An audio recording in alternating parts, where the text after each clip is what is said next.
नमस्ते दोस्तों, आपका स्वागत है मेरे चैनल पर। इसे सब्सक्राइब करें और घंटी आइकन दबाएं।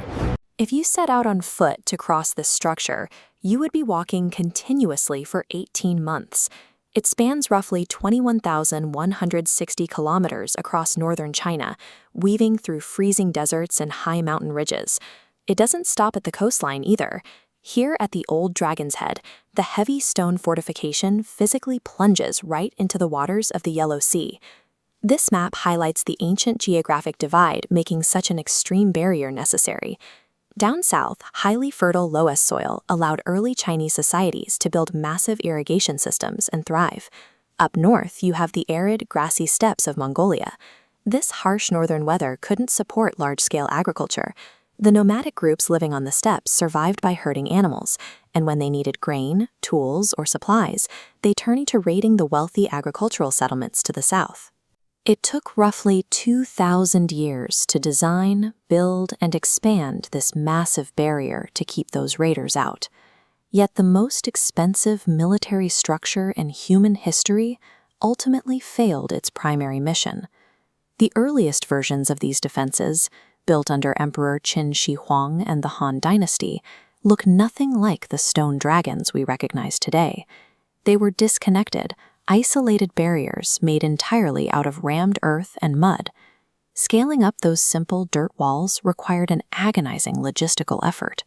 The government conscripted millions of civilians, soldiers, and convicts, forcing them to haul heavy earth up steep inclines in scorching summer heat and freezing winters. The labor conditions were lethal. Roughly 400,000 workers died from starvation, accidents. Ancient poems and texts indicate that as laborers died on the mountainsides, their bodies were placed into mass graves dug right alongside the wall's foundations. The early walls were massive, lethal projects fueled by the empire's constant paranoia of a nomadic invasion. By the year 1550, that fear became reality. Mongol forces easily bypassed the aging dirt barriers, pouring into the countryside and terrorizing Beijing. The security crisis left the ruling class in a state of panic. Ming Emperor Jiajing immediately ordered a massive upgrade, demanding that the vulnerable earthworks be replaced with heavy, impenetrable stone and brick.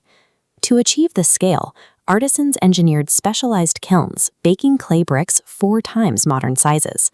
Craftsmen had to perfectly control airflow. If heat rose too quickly, trapped water would flash to steam, shattering the brick like an explosive. Once the bricks were secured, they embedded around 25,000 heavy watchtowers into the structure. Guards stationed inside these battlements used signal fires to relay complex warnings across hundreds of miles in a matter of minutes. The Ming Dynasty successfully channeled their geopolitical terror into an architectural masterpiece, creating a continuous armored blockade across the mountains. A stone barrier is only effective if the people guarding the passes choose to keep them closed. In 1644, the Ming government was bankrupt and facing internal rebellions. Watching his empire collapse, Ming Army General Wu Songui made a desperate political calculation and deliberately opened the heavily fortified gates at Shanhai Pass. This map illustrates the immediate fallout. Without needing to break a single brick, 80,000 Manchu fighters simply walked through the open pass. The invading army marched to Beijing. The Ming dynasty fell, establishing the new Qing Empire.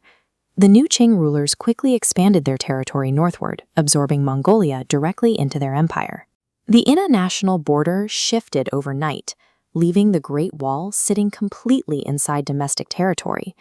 The most sophisticated physical defense system ever constructed was ultimately defeated by a single political betrayal. With no border left to protect, the wall sat abandoned for centuries. Whole sections weakened and collapsed, and local farmers steadily scavenged the premium stone to build houses. It did see a brief return to military action during World War II, providing cover and tactical high ground for Chinese forces defending the region against the Japanese army. Its permanent resurrection arrived in 1987. UNESCO designated the structure as a World Heritage Site, permanently shifting its function from an isolation barrier to a global invitation. Today, it hosts over 10 million international tourists every single year. That intense foot traffic is taking its own physical toll. slowly wearing down the ancient Ming brickwork under thousands of footsteps a day. Beyond the heavily restored tourist zones, it remains an active archaeological site. Researchers are currently out in the Gobi Desert unearthing the earliest forgotten layers of rammed earth buried beneath the sand. The wall couldn't hold back human politics, and it couldn't freeze the borders of Asia. But by surviving the centuries, it perfectly preserved the sheer engineering scale and historical sacrifice of the civilization that built it. Like, comment and subscribe my channel.